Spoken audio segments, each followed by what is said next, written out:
माफ़ी वही दे सकता है जो अंदर से मजबूत हो। खोखले इंसान सिर्फ बदले की आग में चलते रहते हैं। जो आप पर एतबार करता है वो आपसे कभी वजाहत नहीं मांगेगा।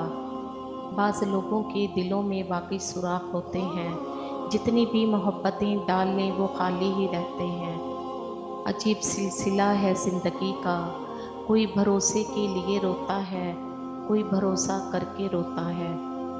चुप करके सहते रहो तो अच्छे हो, बोल पड़ो तो आप सा बुरा कोई नहीं। जहाँ पानी गिरता है वहाँ सब्जा उगता है, जहाँ आंसू गिरते हैं वहाँ रब की रहमत उतरती है।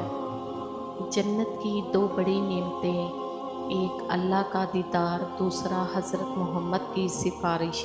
या अल्लाह हमें दोनों नेमतें नसीब फरमा। हर शख्स को आप राज़ी नहीं रख सकते, ये काम चम्मच और मुनाफिक लोग ही कर सकते हैं। बाज़मीर सच्चे और बासूल लोगों से अक्सर लोग नाराज़ और नाखुश होते हैं।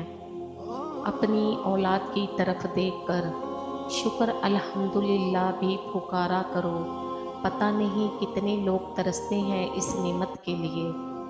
हम लफ्ज़ों ही में मिलते हैं और लफ्ज़ों में बिछड़ जाते हैं। लफ्ज़ ही अपनाते हैं और लफ्ज़ ही गंवाते हैं। जितनी मर्ज़ी इज़्ज़त कर लो, जितना मर्ज़ी ख्याल कर लो, कम ज़र्फ़ लोग आखिर अपनी औकात दिखा ही देते हैं। किसी के दर्द की दवा बनो, ज़ख्म तो हर इंसान देता है। यहाँ मतलब पूरा होते ही ताल्लुक मुँह पर मार जाते हैं। सब अपने लगते हैं लेकिन सिर्फ बातों से। दुआएं रद्द नहीं होती, बस बेहतर वक़्त पर कबूल होती हैं। मोहब्बत का हकदार तो तुम्हारा रब है। तुम बस अपने रब के आगे झुको, वो किसी के आगे झुकने नहीं देगा। अहमियत अल्फाज की होती है मगर असर हमेशा लहजों का होता है।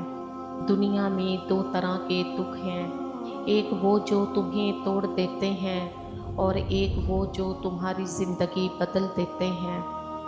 मैं तेरी रहमत से मायूस नहीं हूँ या अल्लाह, मुझे हर आजमाइश में कामयाबी अता फरमा दे। आमीन।